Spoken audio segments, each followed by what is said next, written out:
오늘은 세례 요한 다섯째 시간으로 불의와 대항하여 싸운 세례 요한이라는 제목으로 한번 보자. 자, 마태복음 14장 3절에서 4절 같이 한번 시작. 전에 헤롯이 그 동생 빌립의 아내 헤로디아의 일로 요한을 잡아 결박하여 옥에 가두었으니 이는 요한이 헤롯에게 말하되 당신이 그 여자를 취한 것이 옳지 않다 하였습니다. 저 헤롯은 여기에 나오는 헤롯과 예수님이 아기 때 예수를 죽이려고 했던 헤롯과는 다른 사람이야. 예수를 죽이려고 했던 사람은 BC 47년 그 사람들이 원래 에돔 사람이거든. 에돔 사람은 누구냐 하면은 에서의 후손들이 나라를 세우는 나라가 에돔이야. 에돔 족속, 에돔, 에서. 여기는 유대인들은 누구야? 야곱의 후손이거든. 이스라엘, 야곱의 후손이었고. 에돔의 후손에서 이스라엘이 로마의 식민지로 있을 때 BC 47년경에 그 안티파테르라는 그 사람의 이세가 그 원래는 처음에는 그 행정관으로 유다에 파견되고 우리나라에는 옛날에 일본의 식민지로 있을 때 우리나라를 다스린 사람이 그 총독이었잖아요. 근데 장관이 돼가지고 했었는데 그 헤롯 대왕이 BC 40년경부터 이제 집권을 하기 시작했대요. 이 사람이 그때는 이제 왕이라는 명칭을 받게 되는데 그 왕이라는 명칭을 받게 되는 헤롯이 그 로마의 신임을 받아가지고 그 왕으로 저걸 하게 됐대요. 근데 그때 저 헤롯 대왕이 바로 그 예수님이 태어난 시기 그 천사들이 그 목자들을 안내해가지고 그 다음에 빛이 안내해가지고 예수를 찾고 자 해서 헤롯궁에 갔을 때 헤롯이 그 헤롯이 바로 헤롯 대왕이에요. 그럼 이후에 예수님께서 십자가에 못 박혀 죽으실 때에 나타났던 그 헤롯은 누구냐 하면은 그 헤롯은 헤롯 대왕의 아들. 헤롯 대왕의 아들인데 그 헤롯 대왕이 죽고 난 뒤에 그 지역을 세 등분해가지고 세 아들에게 나누어 줬단 말이야. 통째. 그래서 그걸 분봉왕이라고 하는데 그 중에 하나가 헤롯이었다. 헤롯. 근데 세례 요한은 왜 헤롯에게 목이 잘려 죽게 됐나? 그 얘기는 뭐냐 하면 헤롯이 자기 이복 동생, 그 배다른 엄마가 다른 동생이 있었는데 그 동생의 아내가 헤로디아예요. 그때 시절에 저 당시에 저 지역의 문화가 어떤지 모르겠지만 근친상간이에요. 그렇게 말 빌립이 자기 조카와 결혼을 했던 거거든. 헤로디아가 조카였단 말이야. 조카. 헤롯 왕이 볼 때도 그 왕의 입장에서도 가가 조카야, 헤로디아가. 근데 빌립의 아내 헤로디아가 얼마나 예뻤으면은 헤롯 왕이 딱 되고 난 뒤에 지가 그 동생의 아내를 빼앗아가지고 자기 아내를 삼아버렸다. 이거에 대해서 이제 헤로디아 입장에서 볼 때는 그게 지가 뭐 권력 안에 들어가니까 좋았는지 모르겠지만 어쨌든 세례 요한은 그것이 잘못됐다고 목소리를 내기 시작했다. 목소리를 내고 계속해서 지적을 하고 이야기를 했던 것이다. 그래 권력을 가진 헤롯이 그래 되겠어 그래. 그를 잡아서 옥에 가두었단 말이야. 지금 오늘 보면은 모든 것을 전후를 다 잘라내고 요 중요한 얘기를 가지고 이제 얘기를 한 거예요.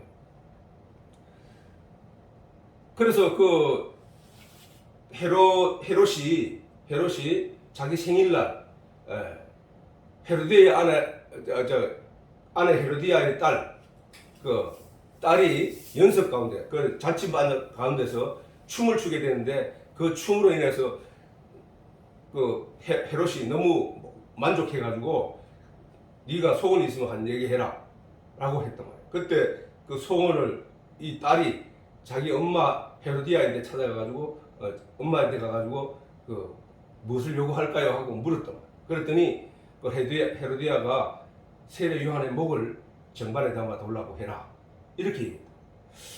그래서 그 헤롯이 많은 사람 잔치니까 큰 소리로 선포했는 내용이니까 그 말을 듣지 않을 수가 없게 된 거죠.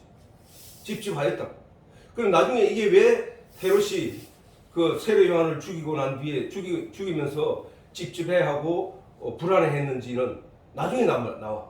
예수님이 그 이후에 예수님이 이제 이름이 드러나고 움직일 때에 세례 요한을 예수님을 가리켜 가지고 세례 요한이 부활했다 이렇게 생각해 버렸다. 그 정도로 불안해했던 존재였단 말이에요. 사실 세례 요한이 저때 죽을 때 나이가 겨우 30을 넘겼거든. 30을 나이 30을. 그러니까 광야에서 목소리를 외칠 때 그 많은 사람들이 세례 요한을 쫓아와 가지고 광야에서 세례를 받고자 했을 때 그 나이가 겨우 20 후반에서 30초 그 사이란 말이야. 그 사람 입에서 나온 말이 얼마나 그 울림이 컸으면은 사람들이 그 광야로 그를 쫓아 나갔겠냐고. 우리가 지금 너들 나이를 봐서도 바로 이때인데 신앙적으로 그런 리더십을 가지고 있었다는 거예요. 근데 사실은 그 리더십이라고 우리가 인간이 말할 때 리더십이지만은 사실은 그게 선지자. 세례 요한이 그 선지자 입장에서 선지자라 하는 거야. 선지자라 하는 것은 전에 말했듯이 성령으로 기름 부음 받은 자거든. 성령이 기름 부음 받은 자. 구약의 모든 선지자들 다 기름 부음을 받았어. 기름 부음을 받았다는 그거는 형식적이지만 그 내용이 품고 있는 내용은 성령을 받았다는 얘기예요. 성령. 사울 왕도 옛날에 그 사무엘을 찾아가고 할 때 그때 사무엘을 찾고 난 뒤에 성령을 받아가지고 그런 일들이 있었거든. 모든 것을 먼저 알게 되고 막 이래 된 적이 있었는데 이와 같이 이 선지자는 성령을 받은 사람들. 성령. 자, 예수님이 이 땅에 오셔서 귀 막히고 눈 멀고 입이 닫혀 있고 그 다음에 감각이 없는 사람들을 고쳐주었다고. 그런 사람들을 고쳐주었는데 그게 성경에서 나오는 그 내용은 비유라, 비유. 사실은 그 얘기는 내가 너희의 입을 열기 위해 왔고 내가 너희의 듣지 못한 귀를 열기 위해 왔고 내가 너희에게 감각이 없는 감각을 살려주기 위해서 왔다 라는 말씀이란 말이야. 그 내용은.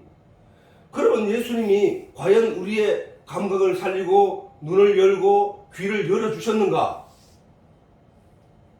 예수님이 십자가에 못 박혀가지고 세상 죄를 다 치고 가시면서 하신 말씀이 내가 가서 성령을 너희에게 보내리라. 그러면 성령이 모든 사람들에게 들어가게 되면 어떤 현상이 생기느냐?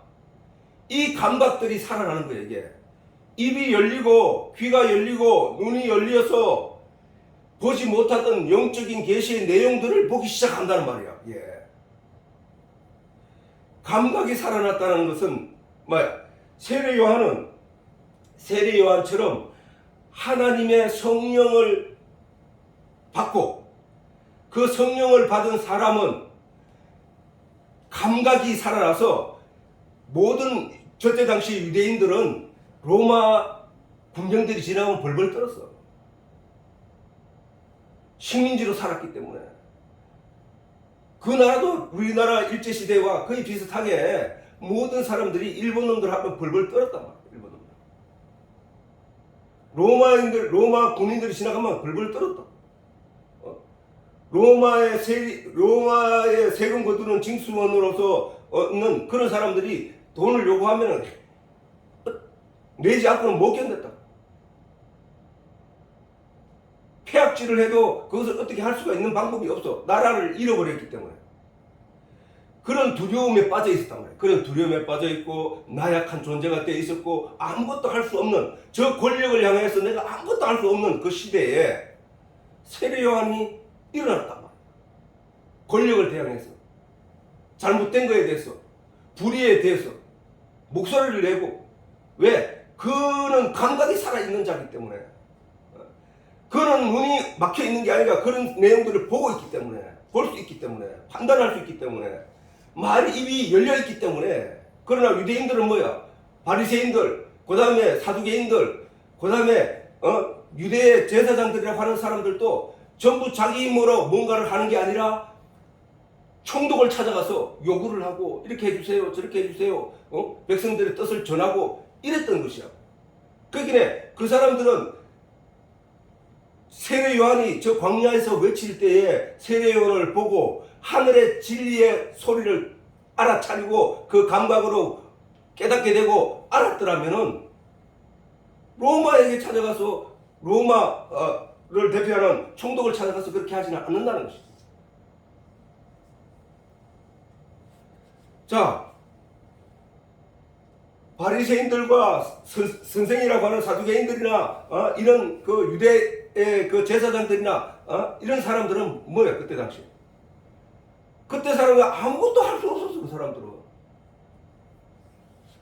성령을 받아서 입이 열리고 눈이 열리고 귀가 열린 사람들, 세례 요한 같은 사람들, 세례 요한. 그 사람들은 하나님의 정의 편에 서서 이게 무언가를 알아차린단 말이에요. 이게 유대인들은 이 현실을 분간할 수 없었지. 저들이 메시아를 기다려놓고 그 메시아가 와서 기다려놓고 온갖 신앙생활을 했으면서 그들은 그 메시아가 와서 로마를 물리치고 이 나라를 해방시켜 줄 것이다 라는 생각으로 가버린 거예요. 그게. 그건 눈이 어둡다는 얘기예요. 영적으로 어둡게 되면 그렇게 된다고. 영적으로 어둡게 되면은 자기들이 핍박받는 옛날에 바빌론에서 고난당하고 힘들 때에 하나님이 그들을 끌어들여서 이스라엘 땅으로 다시 옮겨준 것처럼 그거를 꿈꾸면서 그런 메시아가 올 것이라는 생각을 하고 했던 거야. 유다도 마찬가지로 그 꿈을 꾸고 그 뜻을 가지고 예수님 기적 행한 것을 보고 그런 일을 하러 왔다고 생각하고 쫓아다니다가 예수님이 나는 십자가에 못 박혀 죽을 거야. 마지막 만찬하면서 나는 이제 못 박혀 죽을 거야. 내가 죽어야 내가 죽는 것이 너희에게 유익이라. 이런 말씀을 하시니까 유다가 가만 듣다 보니까 아니거든. 이게 내가 독립운동하고 나중에 메시아가 식민지에서 해방시키고 좋은 자리 할 때 치도 우편에서 뭔가 한 가지 하려고 했는데 그 만찬성에서 얘기를 들어보니까 자기가 죽는다고 하거든. 누구든지 내 살과 피를 먹고 마시라 하고. 유다는 절망한 거야. 사실은 유다 입장에서 볼 때는. 그래서 팔아못 보는 거야. 예수를 십자가에 못 박히게 내버려 둔 거야. 그게 바로 바리새인들이었고 유대인들이었다니까. 그때 당시에. 왜 그런 현상을 바꿔? 예수가 빛이 이 땅에 왔는데도 그 빛을 볼 수 있는 눈이 없어. 진리가 가까이 왔는데 그 진리를 깨닫지는 못해. 왜 그럴까? 몸이 둔하고 감각이 없기 때문이야. 그게 병든 자들이란 말이야. 오늘날에도 마찬가지라. 우리가 성령을 받으라고 하는 얘기가, 예수님이 성령을 받으라고 하는 얘기가 그 성령이 모든 감각을 살려주기 때문이야. 성령이. 응? 자, 이런 사람들이 엘리야 시대도 있었어. 엘리야도 그랬단 말이야. 엘리야도 자 한번 읽어보자. 왕상 19장 12절 14절. 자, 시작. 또 지진 후에 불이 있으나 불 가운데도 여호와께서 계시지 아니하시더니 불 후에 세미한 소리가 있는지라. 엘리야가 듣고 겉옷으로 얼굴을 가리우고 나가 불 어귀에 섬에 소리가 있어 저에게 임하여 가라사대 엘리야야 내가 어찌하여 여기 있느냐. 저가 대답하되 내가 만군의 하나님 여호와를 위하여 열심히 특심하오니 이는 이스라엘 자손이 주의 언약을 어기고 주의 단을 헐며 칼로 주의 선지자들을 죽였으며오며 오직 나만 남았거늘 저희가 내 생명을 찾아 취하려 하나이다. 이게 어떤 세야? 아합 왕 때 이세벨이 이세벨이 그 아합의 아내로 들어와 가지고 자기 족속이 섬기던 이 아합의 여자 이세벨은 이방인이었거든. 그 이방인의 공주였단 말이야. 이방인의 공주였던 이 사람이 자기 땅에서 섬기던 바알과 아세라를 북이스라엘에 들여왔던 거야. 그리고 그 종교가 진정한 종교라고 얘기하면서 그 북이스라엘에 있던 하나님을 섬기는 선지자들을 다 죽여버렸다고. 다 죽일 때에, 그리고 그 아세라와 바알을 하나님이라고 여기며 섬기며 많은 백성들을 하여금 그들에게 가르치고 백성들에게 가르치고 그래서 그들을 따르게 하고, 그리고 온 북이스라엘은 완전히 우상으로 가득한 그때에 엘리야가 이것을 견딜 수 없어서 왕과 대적하여 싸우고 있었다는 거야. 잘못됐다. 이세벨을 향해 싸우대. 권력자란 말이야. 그러나 백성들은 처음부터 알지 못하는 자들이거든. 하나님의 말씀을 성령을 받은 자들이 아니기 때문에 진리 내용을 알지 못하기 때문에 그냥 누군가가 양처럼 이끌려가는 양들처럼 누군가가 이끌면 이끄는 대로 가는 것이 북이스라엘 백성들이었다고. 그것을 보고 엘리야가 소리치면서 잘못됐다. 그게 아니고 바알이 하나님이 아니고 아세라가 하나님이 아니고 만군의 여호와가 하나님이다 라고 하는, 여기서 말하는 엘리야가 말하기를 내가 만군의 하나님 여호와를 위하여 열심히 특심하다. 특히 열심히 해가지고 열심히 하는데, 아무리 그렇게 해도 이 권력을 가진 이 아합과 이세벨이 온 땅에다가 우상을 가득하게 하고 바알과 아세라 선지자들만 가득하게 하고 하나님을 섬기던 선지자들을 다 죽였나이다. 이제 나만 남아서 내가 이 피하여 이 동굴에 숨어 있나이다. 얼마나 힘이 들었으면 모든 사람들이, 모든 다수가, 모든 백성들이 다 아합을 쫓아가고 이세벨을 쫓아가고 바알을 쫓아갈 때에 엘리야만 남았다는 거예요. 자기가 나만 남아서 이렇게 싸웁니다. 이제 나는 저들을 대적하여 싸울 힘이 없나이다. 요 앞에 보면은 네가 이렇게 하다가 죽을지도 모르겠다. 이렇게 나에게서 어떻게 그걸 일을 하겠느냐 라는 목소리를 들어 하나님. 그리고 이 말씀을 엘리야가 하나님께 이 말을 하니까, 이 말씀을 들으니까 하나님께서 바알에게 무릎 꿇지 않은, 다 넘어가는 것 같이, 다 따라가는 것 같이 바알에게 무릎 꿇지 않은 7천을 아직 남겨두었으니까 두려워하지 말라 하면서 엘리야를 위로하고 안심시키는 것을 우리가 볼 수 있다.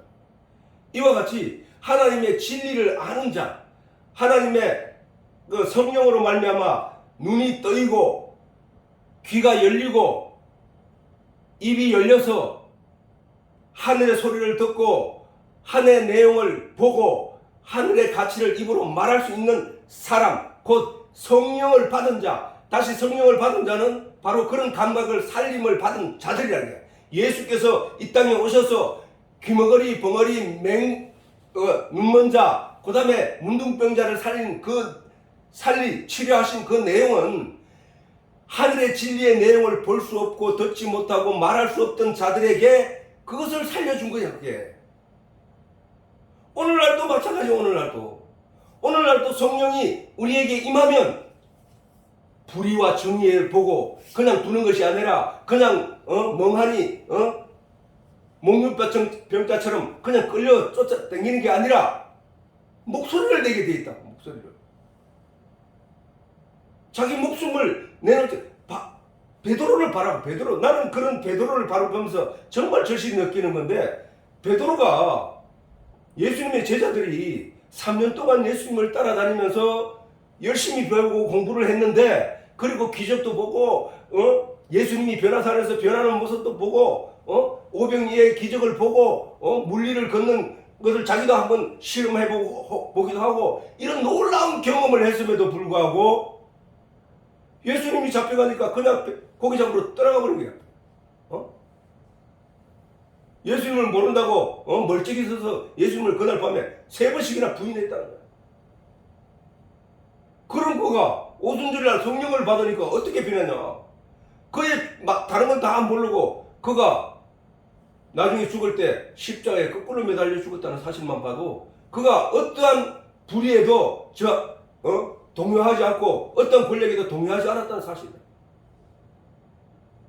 이게 신앙이네. 그게 바로 영적인 내용을 열어주신, 감각을 치료해 주신 하나님의 은혜로 말미암아 그렇게 된 것이다.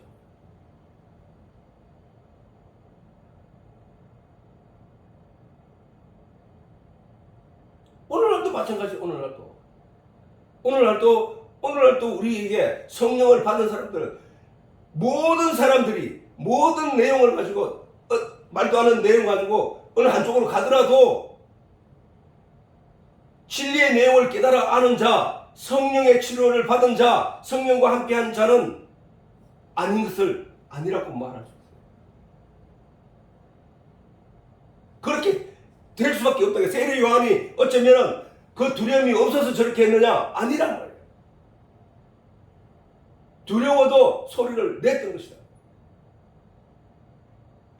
예수님이 하나님인데 그러면은 십자가 못 박힐 때 고통을 안 느끼면 좋지 않겠냐? 안 느꼈을 거 아니야? 아니야. 얼마나 고통을 미리 알았던지 땀방울이 핏방울이 되도록 하나님께 기도했다는 거예요. 알면서 그 잔을 마시는 거예요. 알면서.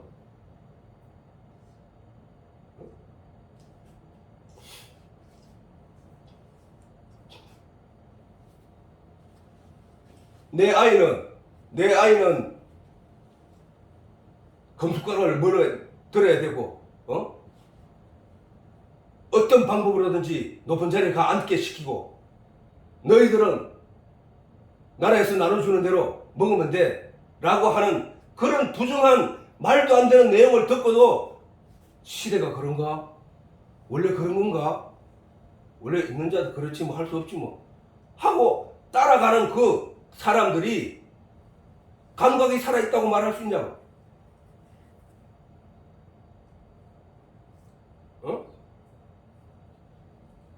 지하철에 수많은 사람들이 뚝적거리면서 출퇴근하고 매일 그렇게 돌아다니고 있고 그 다음에 공연장에는 사람들이 그렇게 끓는데 교회는 예배 드리지 못하게 하는 이게 방역의 지침에 논리적으로 맞냐는 것이다.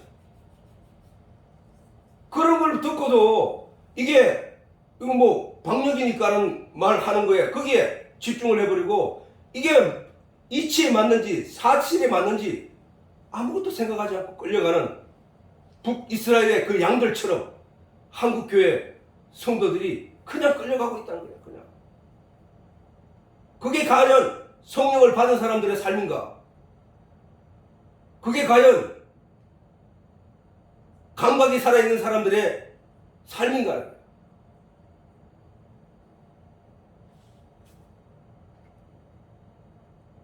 자, 예레미야도 한번 보자. 예레미야도 우리는 예레미야를 눈물의 선지자라고 한다. 눈물의 선지자. 자, 같이 시작. 나 여호와가 말하노라. 내가 나의 얼굴을 이 성으로 향하면 복을 위함이 아니요 화를 위함이라. 이 성이 바벨론 왕의 손에 붙임이 될 것이요 그는 그것을 불로 사르리라. 유다 왕의 집에 대한 여호와의 말을 들으라. 나 여호와가 이같이 말하노라. 다윗의 집이여 너는 아침마다 공평히 판결하여 탈취당한 자를 압박자의 손에서 건지라. 그리하지 아니하면 너희의 악행을 인하여 내 노가 불같이 일어나서 사르리니 능히 끌 자가 없으리라. 나 여호와가 이르노라. 골짜기와 평원 반석의 검이나 보라. 너희가 말하기를 누가 내려와서 우리를 치리요 누가 우리의 거처에 들어오리요 하거니와 나는 내 대적이라. 내가 너희 행위대로 벌할 것이요 내가 또 수풀에 불을 놓아 그 사경을 사르리라. 여호와의 말이니라. 자, 이때 무슨 얘기냐면은 예레미야가 선지자가 된 이후에 하나님이 예레미야에게 내가 유다를 멸망시킬 것이다. 저 바벨론에 와서 유다를 쳐서 멸망시킬 것이다 라고 하니까 그때 유다에 있는 많은 그 신앙적 지주들, 많은 신앙에 이끄는 선지자들이 거짓 선지자들로 가득 차 있었다는 사실이에요. 그들이 말하기를 야, 우리는 하나님을 믿는 백성들이야. 누가 우리를 치러 온단 말이야. 라고 백성들을 일깨우고 가르치고 선동하고 있던 시대였다고. 그러니까 거짓 선지자들이 감각이 없는, 진짜 하늘로부터 진리를 내용을 아는 자가 아닌, 성령을 받은 자가 아닌 가짜 선지자, 이런 선지자들이, 오늘날 말하면 가짜 목사들이 이렇게 백성들을 이끌어 갈 때에 예레미야가 나타나서 야, 하나님이 유다를 친다고 하신다, 바벨론을 들어서 친다고 하신다 라고 하니까 무슨 말을 하냐, 저놈은 나라를 생각하는 놈이 아니야. 어떻게 하나님을 믿는 우리 백성을 어떤 나라가 와서 친단 말이야. 말도 안 되는 신앙심도 없는 놈 하면서 예레미야를 핍박하기 시작한 거야. 얼마나 핍박을 많이 당하고, 얼마나 그 예레미야는 시드기야 왕과 그 앞에 있는 그 여호야김 이런 왕들에게 그 내용을 수없이 전했거든. 수없이 전했는데도 불구하고 안 듣는 거예요. 안 들었다. 결국은 여호야김도 그렇고 여아하스도 그렇고 그 바벨론을 잡혀가고, 나중에 그 시드기야를 바벨론 왕으로 세웠단 말이야. 왕으로 세워놓고 했을 때도 끝까지 예레미야 말을 안 듣는 거예요. 나중에 시드기야 때는 바벨론 군사들이 예루살렘의 유대 땅을 다 차지하고 예루살렘을 둘러서 진을 치고 있을 때라. 그런데도 그들은 하나님이 우리를 구원하실 거야, 하나님이 지켜주실 거야 라고 백성들을 했단 말이야. 예레미야는 뭐야? 하나님이 이미 너희를 심판하시고 하나님이 너희를 징계하시기 위하여 몽둥이를 들었는데 네가 아무리 그렇게 해도 이스라엘은 망하게 돼 있어. 빨리 하나님 말씀에 순종하고 항복을 해라. 바벨론을 끌려갔다가 70년 동안 있다가, 하면 그전에도 한번 70년 동안 바벨론을 끌려갔을 때 이 땅은 안식하게 될 것이다, 쉬게 될 것이다, 다시 그 이후에 너희가 다시 이 땅에 돌아올 것이다 라는 얘기를 수없이 했음에도 불구하고 거짓 선지자들은 그렇게 가르치지 않았다는 사실. 그래서 예레미야가 얘기할 때마다 예레미야를 갖다가 물구덩이에 그 안에 진흙이 있는 그런 구덩이에 집어넣고 또 떡도 먹을 걸 조금씩 주고 이런 고난을 당했다. 예레미야는 하나님으로부터 들려오는 진리의 내용을 선포하지 않을 수 없는, 아까 엘리야와 같처럼 열심히 덕심하였단 말이야. 덕심. 그 모든 내용을 알고 있는 사람들이, 모든 고집을 피우고 모든 내용을 알지 못하는 사람들이 고집을 피우면서 어떠한 멸망의 길로 나아가는 것을 볼 때에 예레미야의 마음이 어떻겠냐고. 오죽했으면 성경에 예레미야 애가를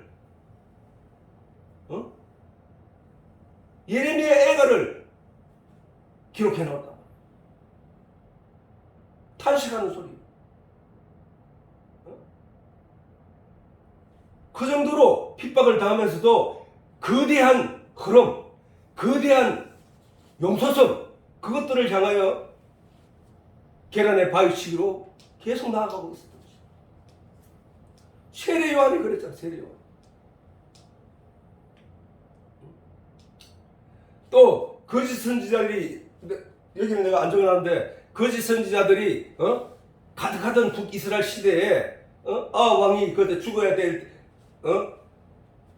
죽게 되는 그 시기에 미가라는 선지자가 있었는데, 그 미가 선지자 한 사람만, 모든 선지자들은 다 아합이 전쟁에 나가면 싸워서 이길 것이다 라고 하는데, 미가 선지자는 이번 싸움에서 왕이 죽을 것이다. 왕이 죽을 것이다. 아합이 그래서 그 말에 나중에 겁을 먹고 병사하고 옷을 바꿔 입고 갔는데, 적군이 우연히 화살을 잡아 당기는데 바로 갑옷 솔기, 갑옷에 맞으면 화살 기게 나가지만 갑옷 솔기 이렇게 움직이는 그 사이로 들어가가지고 찔러가지고 화살을 맞고 아합이 죽게 됐거든. 그때도 미가 선지자 혼자만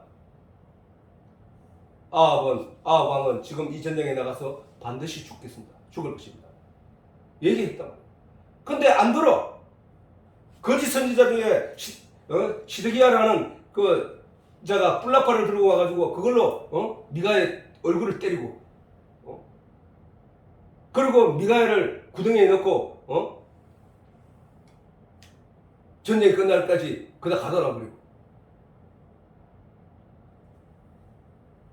바른 소리, 권력자나 힘이나 능력자 앞에서도 성령을 받은 사람들은 성령의 진리의 내용을 모든 것을 볼 수 있고 들을 수 있고 깨우쳐 알 수 있기 때문에 그 감각을 가지고 있기 때문에 가만히 있을 수 없단 말이에요. 바른 소리를 하게 돼 있어요. 자, 전에 교회 지도자들이 청와대에 들어갔을 때 그 청와대에서 문재인 대통령 신앙이 없잖아. 그런 사람이 예배는 마음의 위로는 줄 수 있어도 방역에는 도움이 될 수 없다 라는 말을 했을 때 아무든 신앙의 지도자들은 사람들이 어떤 말도 하지 못했다는 거예요.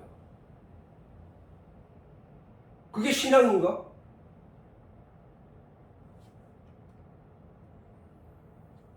다윗이 하나님의 뜻에 맞지 않게 인구 조사를 하다가 함으로 말미암아 하나님께 징계를 받아서 그 전염병이 그 유대 땅이라 하게 이스라엘이라는 나라가 크기가 면적으로 땅 면적으로 얼마만 한 줄 아나? 우리나라의 강원도 크기보다 조금 더 커. 우리는 이스라엘 역사를 공부 열심히 하지만은 그 다음에 성경에 나오는 그 마을 이름들이 엄청나게 많지만은 강원도 땅보다 면적을 따지고 보면은 강원도 땅보다 조금 더 클 뿐이야.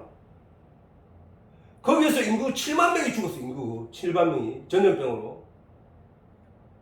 그때도 하나님이 기도하는 회개하는 다윗을 인하여 거치게 했던 사실이란 말이야.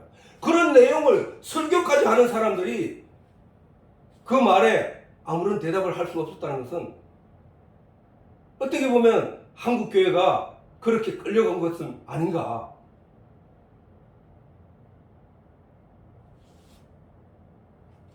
우리는 그러면 그렇게 하나님의 능력에 대해서 하나님의 힘에 대해서 막말을 하던 그런 일에 성경적으로는 어떤 일이 있었나 한번 보자고. 그 얘기 전에 아까 예레미야 보고 한번 마치자. 자, 예레미야. 자, 시작. 나 여호와가 이같이 말하노라. 이 성이 반드시 바벨론 왕의 군대의 손에 붙이우리니 그가 취하리라 하셨다 하는지라. 이에 그 방백들이 왕께 고하되 이 사람이 백성의 평안을 구하지 아니하고 회를 구하오니 청컨 때 이 사람을 죽이소서. 예레미야를 죽이라 이 말이야. 그가 이같이 말하여 이 성에 남은 군사의 손과 백성의 손을 약하게 하나이다. 이게 이론적으로는 우리가 보통 우리 편, 니 편 따질 때 논리적으로는 맞는 말 같이. 근데 이게 함정이란 말이야. 하나님 뜻이 아니라는 말이에요. 저들은 하나님의 뜻을 쫓아서 저런 얘기하는 게 아니라, 야, 우리가 감정적으로 볼 때 우리가 하나님의 백성인데 감히 우리를 친다고? 그러면 하나님이 가만히 있겠나? 이건 자기 생각 가지고 얘기한 거야. 예레미야는 뭐야? 진리의 내용을 보고 듣고 깨닫고 알게 된 내용을 가지고 하는데, 저들은 아는 게 아니라 생각하고 자기 생각으로 저렇게 말한다는 거야. 자, 5절. 시드기야 왕이 가로되 보라, 그가 너희 손에 있느니라. 왕은 조금도 너희를 거스를 수 없으니. 이 얘기 뭐야? 왕권이 전혀 없었다는 얘기지. 왕권이 없었다는 거야.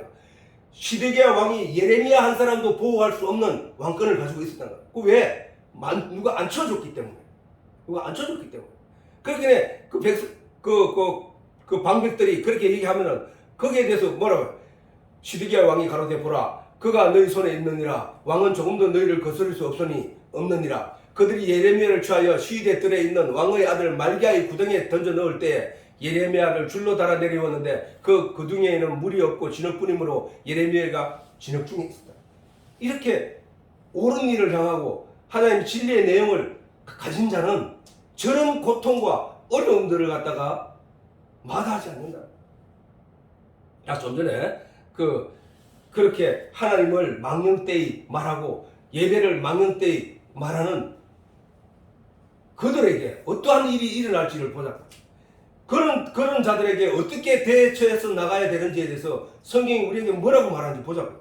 자, 3상 17장 26절 27절 시작. 다윗이 곁에 섰는 사람들에게 말하여 가로되 이 블레셋 사람을 죽여 이스라엘의 치욕을 제하는 사람에게는 어떠한 대우를 하겠느냐. 이 할례 없는 블레셋 사람이 누구간데 사시는 하나님의 군대를 모욕하겠느냐.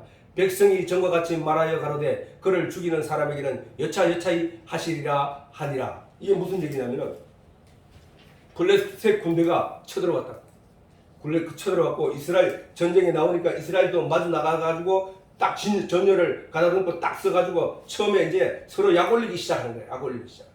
서로 약 올리기 하면 그러면 이제 이쪽에 더 약을 강하게 올릴수록 그쪽 군사는 분기천천하고 저쪽에는 쇠약해지게 되다.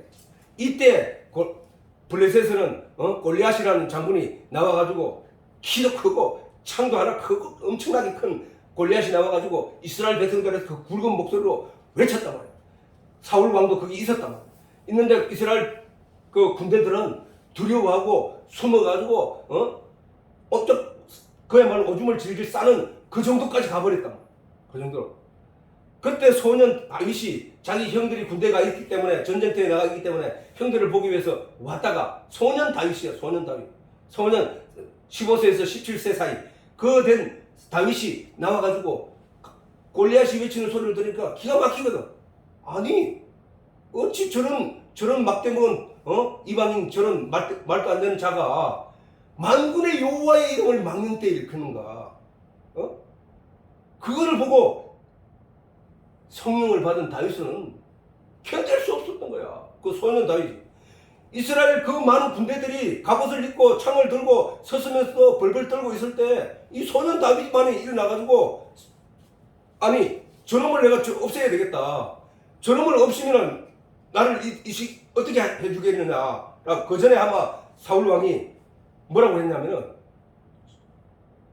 누구든지 나가서 싸워서 이기면은 사위로 삼고 제2의 인자의 자리를 앉혀주겠다고 그런 얘기를 선포를 했단 말이에요. 그 얘기를 들은 병사가 그 얘기를 다윗에게 전해줬다고. 그런데 그 많은 군대들 중에 그 얘기를 들은 그 수많은 군대들 중에 건장한 그 군대들 중에 아무도 거기에 응답하는 자가 없었단 말이에요. 그런데 소년 다윗 양치다가 군대에도 갈 나이가 안 돼가지고 아직도 양을 치기 위해서 아버지의 마지막 아버지의 양을 치다가 아버지의 심부름으로 형들에게 먹을 것을 들고 갔다가 이 사실을 본 거야. 이걸 내가 치겠다, 내가 나가겠다 라고 하니까 사람들이 형들이 막 정신 나간 놈 저놈 그 아버지 양이나 지키지 나와가지고 이게 무슨 짓을 하려고 하면서 소리를 막 지르는데도 다윗은 나가는 거야. 사울왕 앞에 가니까 사울왕이 보기 기가 막히거든. 키 쪼매난 게 간다고 하니까 코웃음 쳤다고. 그때 다윗이 뭐라 하냐. 나는 내 양을 지키기 위하여 나는 내 양들을 지키기 위하여 사자가 양을 물고 갈 때 끝까지 쫓아가서 그 입에서 양을 구해낸다니까. 내가 이러한 경험들이 있고 이렇게 다 구해냈습니다. 그거는 다르게 말하면 당신 뭐하냐 이게야. 당신이 뭐하냐고. 이스라엘 백성들을 이끄는 당신은 목동인 당신은 뭐하냐고. 사울왕이 미치의 본전이라 생각하고 그래? 그럼 가봐라고 하면서 자기가 입던 갑옷을 입히니까 너무 커서 둔해가지고 안 되거든. 나는 안 합니다. 다 벗기고 물맷도 자석이 들고 뛰쳐나갔거든. 근데 그 일을 누가 하느냐? 그 일을 다윗이 했나? 정확하게 고시에 딱 던져가지고 거기에 맞춘 거냐? 하나님이 하신 거야. 하나님이. 뭘 보고? 다윗의 그 믿음을 보고 그 신앙을 보고 아무리 강한 자라도 갑옷을 뜨고 투구를 했다 하더라도 그 눈 앞을 보게 되는 그 눈 미간을 막을 수는 없잖아. 정확하게 던졌는데 그 돌이 얼마나 세게 박혔는지 그 딱 맞자마자 그냥 뒤로 자빠져 죽어버렸어. 거기 가까이 가가지고 갈 때 뭐라고 했나. 난 이 대목이 너무나 자랑스럽고 나는 참 그 담고 싶을 정도로 그런 내용인데 이 뭐냐 34절 한번 읽어보자. 그 전에 다윗이 골리앗이 함부로 말할 때에 그 골리앗을 그 옆에 있는 사람들에게 말하기 뭐라 했냐. 이 할례 없는 블레셋 사람이 할례 없는 자, 하나님의 약속도 받지 못한 자, 저런 그 말도 안 되는 놈이 누구간데 사시는 하나님의 군대를 하나님의 군대가 누구야? 이스라엘 백성들이거든. 하나님의 진리의 내용을 가지고 있다고 생각하는 그 백성들이 말이야. 오늘날도 우리가 하나님의 군대야, 군대. 군대는 뭐야? 누군가와 싸우기 위해서 길러진 자거든. 뭐와 싸우기 위해서? 비진리와 싸우기 위해서. 왜 비진리가 왜 싸워야 되냐? 비진리를 언제나 진리를 대항하여 진리를 따라가려고 하는 자들을 못 가게 하기 위하여 온갖 내용으로 도전해 오기 때문이야. 그래서 성경은 믿음을 지키는 자, 말씀을 지키는 자라고 하는 키. 하나님이 주신 그 약속의 말씀을 지키는 자, 마음으로 지켜내는 자. 왜 지키느냐? 누군가가 그것을 빼앗아 가려고 하기 때문에, 그걸 무너뜨리게 하기 위해 오기 때문에, 도전해 오기 때문에 내가 그걸 지켜야 되는 거야. 뭘로? 믿음으로 지키는 거야. 믿음이 없으면 뭐야? 상대방이 어떤 말을, 선악과에 대해서 말할 때 믿음이 없으면 금방 넘어가 버린다고. 사단이, 마귀가 아담과 하와를 속였을 때 그냥 넘어가 버린 거야. 그냥 넘어가 버린 거야. 아담과 하와를 속일 때 뱀이 말한 내용을 잘 들어보라고. 그게 틀린 말인가? 뱀이 뭐라고 했느냐? 야, 하나님이 선악과를 먹지 말라 하더냐? 그래, 하나님이 선악과를 먹지 말라 하더라. 먹는 날에는 정령 죽으리라 하더라. 그러니까 사단의 뱀이 뭐라고 해서, 아니야, 너는 죽지 않아. 너의 눈이 밝아 하나님과 같이 될 거야 라고 했단 말이야. 그러면은 아담과 하와가 선악과를 따먹고 난 뒤에 죽었느냐? 안 죽었잖아. 육체적으로 안 죽었단 말이야. 사단은 육체적인 내용을 얘기했던 거라고. 너 안 죽어. 네 눈이 밝아져서 하나님같이 돼. 아담과 하와는 그전에는 벌거벗고 있었는데 아무것을 느끼지 못했는데, 그걸 따먹고 나니까 그때부터 보이기 시작한 거야. 뭐가? 죄가 보이기 시작하더라는 거야. 죄가. 사단은 부끄러운 부분들을 보이기 시작하더라는 거야.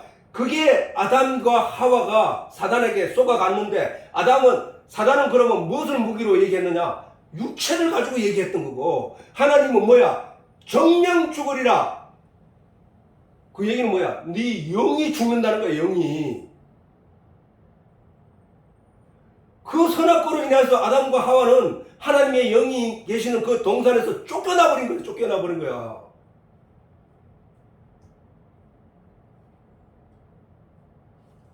언제나 그래. 오늘 이 땅에서, 오늘 이 시간에도 우리를 영적인 하나님의 진리의 내용을 지키려고 하는, 하나님의 진리의 말씀을 지키려고 하는 우리에게 언제나 육체적인 것, 세상적인 것, 보이는 것들을 가지고 공격해 온다는 사실을 알아야 돼요. 그걸 알면은, 우리가 추구해야 될 내용이 뭔지를 알게 된다고. 누구간데 사시는 하나님의 군대를 모욕하느냐? 하나님의 군대를 모욕하는 그조차 견딜 수 없어 하는 게 누구냐? 성령을 받은 사람들, 감각이 살아있는 사람들, 진리의 내용을 깨달아 아는 자들이에요. 이스라엘 군대, 그 많은 군대들 중에 하나님의 진리를 제대로 깨달아 아는 자가 없었기 때문에, 하나님의 능력에 대해서 제대로 아는 자가 없었기 때문에, 한낱 덩치 큰 골리앗 장군이 나와서 외치는 모욕하는 그 말에 벌벌 떨고 있었다는 사실이다. 다윗은 뭘 보느냐? 만군의 하나님의 능력을 보고 나간 거야. 자, 다윗이 34절, 다윗이 블레셋 사람에게 이르되, 너는 칼과 창과 단창으로 내게 오거니와 나는 만군의 여호와의 이름, 곧 네가 지금 모욕하는 이스라엘 군대의 하나님의 이름으로 나아가노라. 그리고 맷돌 하나 던졌을 뿐인데 쓰러져 버렸어. 그대로 넘어져 버렸다. 거기 가가지고 죽은 골리앗의 목을 밟고 그 큰 창을 억지로 들고 이스라엘 군대를 향해 소리 지를 때, 이스라엘 군대 진군 속에서 엄청난 환호성이 터져나오고, 그래야 블레셋을 쉽게 물리쳐버린 거야. 예. 아니,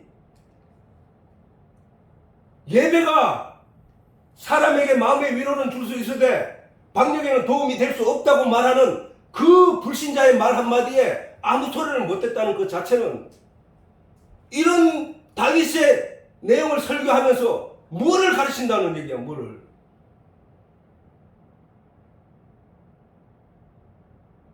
진리의 내용, 입이 열리고 예수님이 이 땅에 오셔서 벙어리를 고쳐주고 눈먼 자를 눈을 뜨게 해주고 귀먼 자를 귀를 열어주시고 문둥병자를 치료하신 것은 우리의 영적인 감각들을 살려낸 거란 말이야.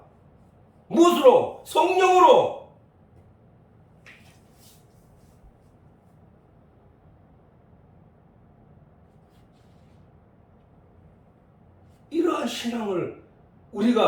이러한 신앙을 얻기 위하여 하나님 말씀을 들여다보고 그것을 통해서 우리가 깨닫게 되는 내용인데 전혀 그런 내용이 보이지 않는 거예요. 지금은 어떤 상황이냐? 너무나 무기력하게 어떤 권력 앞에 어떤 힘 앞에 아무 소리도 내지 못하고 있는 모습이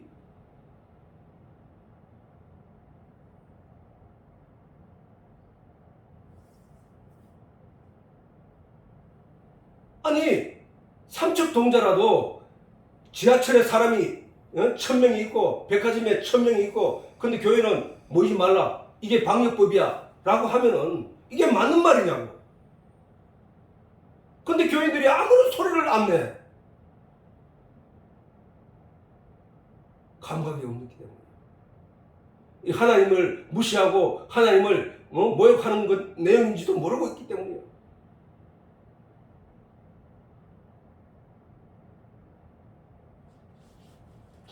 세례 요한은 세상에서 얼마든지 있을 수 있는 그 일을 헤롯이 했을 때 그것을 견딜 수 없다 하는 거야. 그거는 있을 수 없다는 거야. 그리고 32, 3세에 그냥 목이 잘려 죽어버린 거야.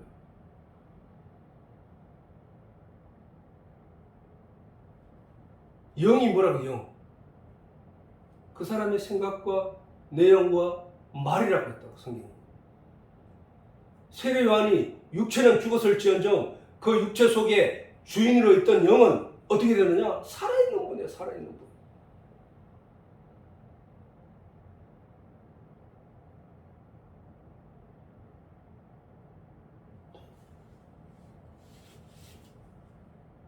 내가 가서 다른 보혜사 성령을 보내니 그가 와서 너희를 생각나게 하고 가르쳐주고 깨닫게 할 것이다. 성령은 내가 그걸 받음으로 말미암아 내가 뭐 몸이 뜨거워지고 내가 무슨 뭐 안 되는 일도 막 풀리고 이런 게 아니고 성령은 오직 이 땅에 오신 목적이 뭐야? 우리 속에 오신 목적이 뭐야? 진리를 가르쳐주고 깨닫게 하고 알게 하기 위해서. 그래서 어떻게 하기 위해서? 온전한 진리를 알게 됨으로 말미암아 믿음이 열매가 충실하게 맺게 하기 위하여. 의인은 없나니 하나도 없도다. 오직 의인은 믿음으로 말미암아 살리라.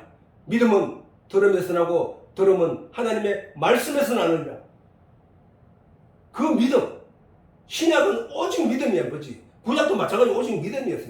믿음이 없기 때문에 저렇게 두려워하고 사람 한 사람이잖아. 한 사람 나와서 소리치고 외친다고 해서 그게 벌벌 떨고 있었던 거예요. 믿음이 있으면 그렇게 할 수가 없지. 믿음이 없기 때문이야. 믿음이 왜 없을까? 믿음 있도록 진리의 내용을 가르치지 않았기 때문에.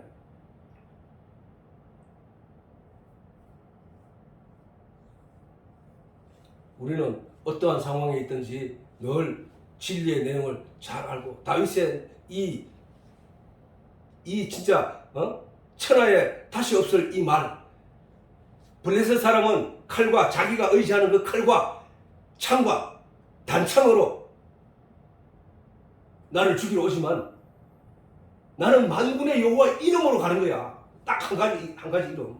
그분이 나를 지키실 것이고 그분이 나를 보호할 것이고 그분이 나를 적을 정확하게 명중시켜서 죽게 할 것이기 때문에 나는 그분을 믿고 가는 거야.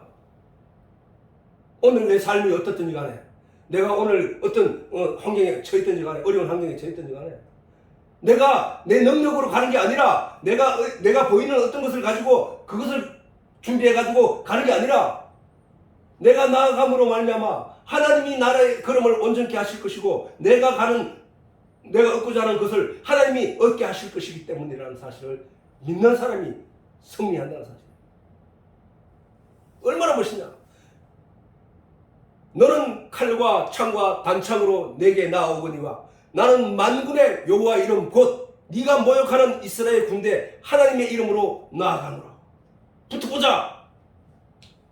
가까이 가기도 전에 창으로 갖다 찌를 거리가 되기도 전에 다윗은 달려가면서 돌을 치고 던져봤는데 그것이 골리앗의 이마에 맞아 아무런 힘 한 번 써보지 못하고 골리앗은 죽어버렸다. 하나님은 우리에게 승리를 주실 때 그렇게 안겨준다는 사실을 알아요. 내 움직이는 이 모든 역사가, 이 주변의 모든 역사가 사람이 하는 것 같지만은, 사람의 결과에 대해서 일어나는 일 같지만은 하나님이 하신다는 사실, 그 중에서 하나님 우리에게 뭘 보고자 하느냐? 믿음을 보고자 한다는 거예요. 믿음을.